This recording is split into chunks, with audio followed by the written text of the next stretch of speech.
Hello, it's Psychocore, the burden when society discards you. Picture this. You wake up one morning and your reflection shows something foreign. Your body feels alien, covered in something that shouldn't exist. There's an unexplained sensation, a tremor crawling up your spine like hungry insects. When you try to move, you realize your limbs have changed into something grotesque, and your voice has become an unrecognizable screech. The room is silent, damp, and panic fills your stomach as you understand that no rescue is coming. Nobody saves what has lost its purpose. This isn't about Greg or Sam from Kafka's story. This is about you. You've become that unrecognizable creature while others exchange looks of disgust you never imagined possible. Does this seem distant, like pure fiction? Let me share something more painful than any physical transformation. You're just one accident, one illness, one mistake away from becoming invisible to everyone around you. That person who was once needed but is now just dead weight. The body can indeed become monstrous, but what truly becomes repulsive isn't your appearance. It's how others perceive you when you can no longer produce anything they can consume. Need evidence? Remember the last time you witnessed someone's complete downfall, their dependence on others' compassion. What did you feel? Yes, sympathy, but also relief. The shameful relief of knowing it wasn't you, confirming you still belong to that exclusive group of the useful. Nobody discusses this truth. We all navigate a narrow corridor where one wrong step transforms us into parasites. Each of us carries that horrible fear of awakening as a burden, another mouth to feed, a shame hidden behind closed doors. Kafka's transformation isn't about a man becoming an insect. It's a prophecy about what happens when you stop justifying your existence through productivity. When your family, friends, and partner discover you contribute nothing, they'll look at you with that mixture of horror and irritation. Monstrosity doesn't begin with physical changes.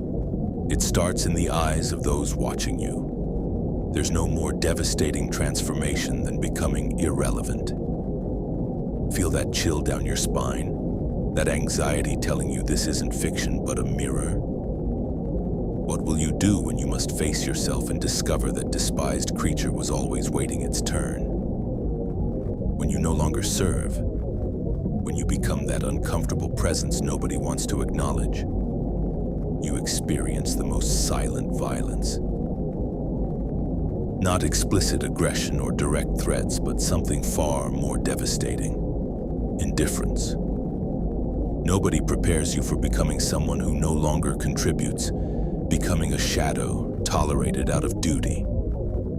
Nobody trains you to endure that empty stare that questions your presence, as if your breathing were an annoyance lasting too long. Yet there you are, wishing it would end quickly, begging they'd have courage to tell you directly they'd prefer you vanished. The cruelest aspect is that indifference doesn't arrive suddenly. It seeps in slowly like moisture penetrating walls until everything reeks of decay. First come uncomfortable silences, then involuntary gestures, sighs when they see you, grimaces when you ask for help, and finally the certainty that your presence no longer matters, that your voice is background noise. When indifference settles, you convince yourself you no longer deserve recognition.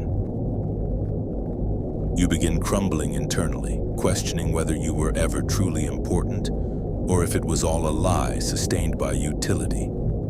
It's fascinating and terrifying how the human mind adapts to this devaluation process.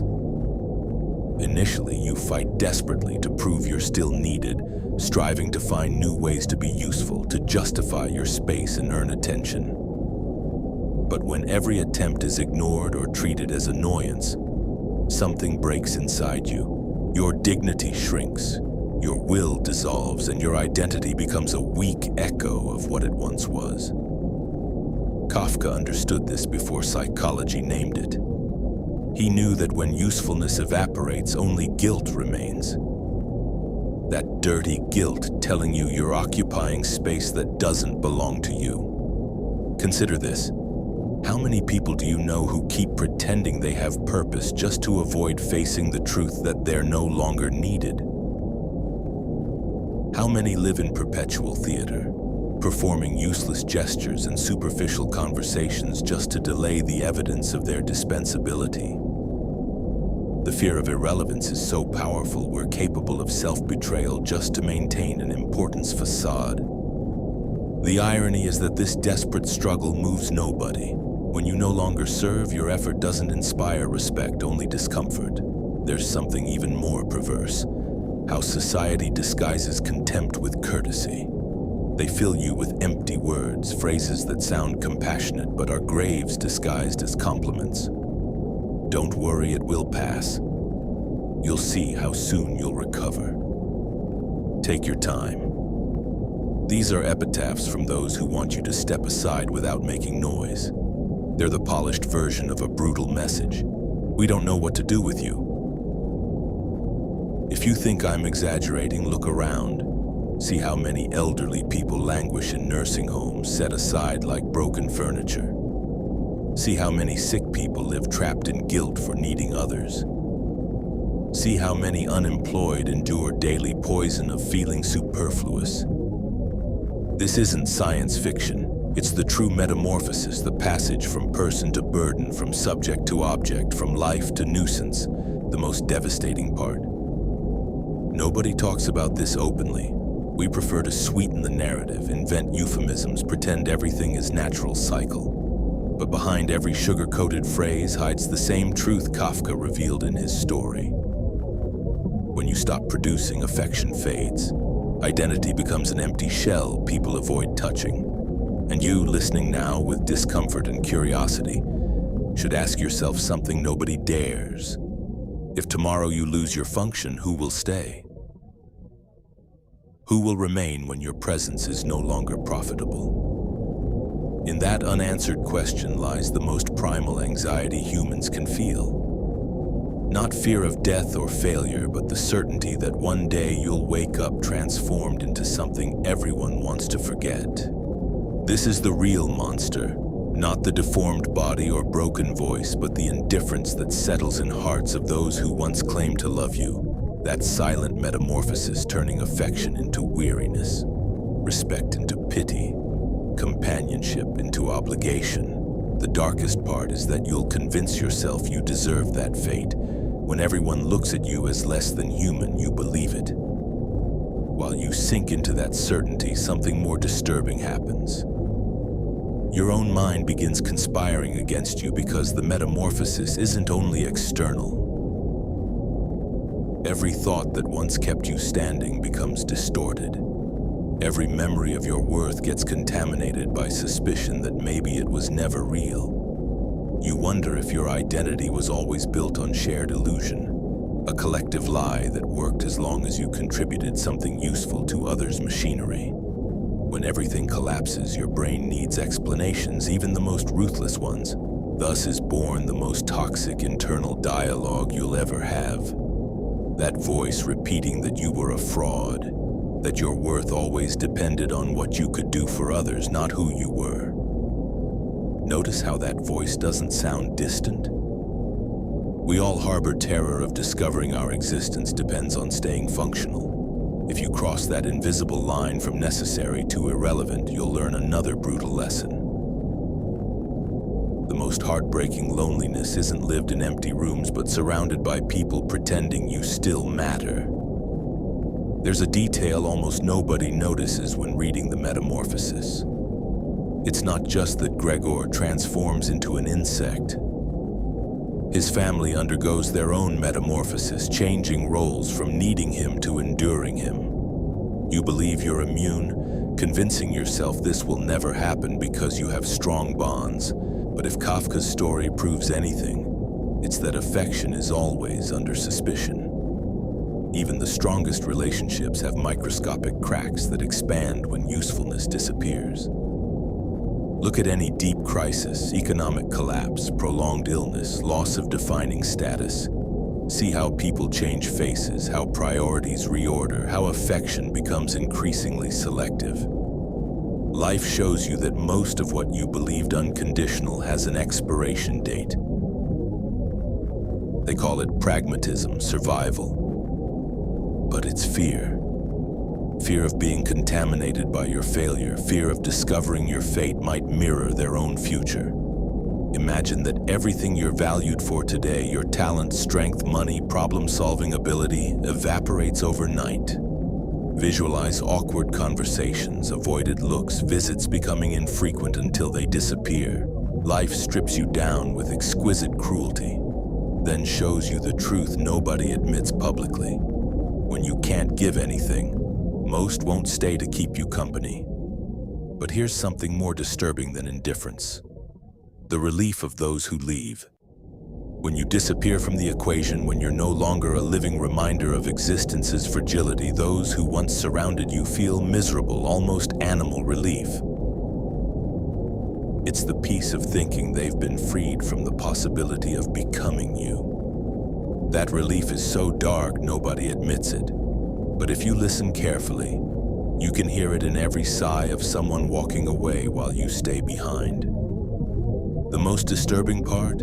Even you'll be grateful they leave. When everyone behaves as if your presence were shared guilt, you prefer abandonment to humiliating pity. You reach the final metamorphosis phase, self-degradation. That point where you accept that your disappearance would favor everyone.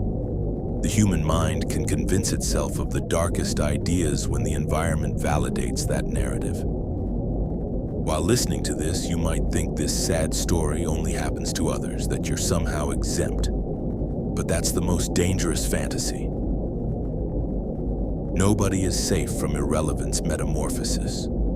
You can build prestigious careers, have the strongest networks, enjoy recognition that seems eternal. But when you can no longer give anything in return, the story gets rewritten. People can't bear witnessing decay. They need to believe there's always some form of usefulness, a function justifying your existence. When that runs out, the idea that we're indispensable collapses. If you feel a lump in your throat now, it's because you're perceiving what you've always silently known. Every human bond at its rawest level is based on exchange. Sometimes affection, sometimes resources, sometimes recognition, but always exchange. When balance breaks, when you stop contributing something tangible, the bond is laid bare, and most don't know what to do with that naked relationship version. The most disconcerting paradox: the more you try proving you can still be useful, the more obvious your desperation becomes. And desperation is contagious, uncomfortable, uncomfortably human. Kafka gave us the clearest mirror. We fear not the monster so much as discovering its reflection is one step away from us. If you ever believed Gregor's metamorphosis was grotesque fable, look closely. Maybe you've already begun crawling without realizing it. When you think there can be no deeper descent, the last twist appears. You begin justifying how they treat you. It's the moment when your mind surrenders and accepts others' narrative. You believe your existence only made sense if you generated benefit. And without that usefulness, your presence is a burden deserving to be set aside. You find yourself apologizing for bothering, excusing yourself for breathing. This is the quietest metamorphosis, not of the body nor even of status, but of the spirit. When you convince yourself that your disappearance would be more comfortable for everyone, the monster finishes devouring you inside. But there's something Kafka didn't write that you need to hear right now. The usefulness others project onto you was never the measure of your worth. Nobody can amputate your dignity unless you voluntarily hand it over. Metamorphosis isn't inevitable. It's the result of a mind that stops fighting for its own meaning. You can lose your strength, productive capacity, influence. You can be left with nothing to offer a world that feeds on transactions. But as long as you keep breathing, thinking, you have something no outside observer can buy or take away: your identity.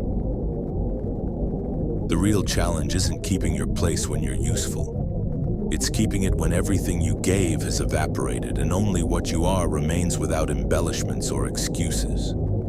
Who are you when you can't give anything? What value do you have when everything is reduced to your bare consciousness? That answer you won't find in any applause or approval from those who once walked away. That answer is wild territory traveled alone. An inner journey few dare undertake because it's uncomfortable, because it demands giving up the illusion that we're worth more the more we produce. If you've made it this far, something inside you has been stirred. Maybe an uncomfortable memory, maybe the echo of that fear you've always wanted to silence. Today, I invite you not to close this door, not to use this as mere passing entertainment. Ask yourself with brutal honesty, if tomorrow you woke up irrelevant in everyone's eyes, who would stay? And even more important, would you stay with yourself or would you also run away? Here, we won't pretend everything is beautiful nor sugarcoat the truth. We'll look straight at what others hide. If you ever doubt your worth when you're no longer useful, remember this. Even a body that everyone considers monstrous can harbor a free mind. And that freedom, although no one cares, will always be yours. See you on the next journey to the darkest part of the human. Or maybe we won't see each other. Maybe like Gregor, you'll stay trapped in your room. But if you decide to open the door, I'll be here. If you enjoyed this video, support the channel, like, share, and subscribe.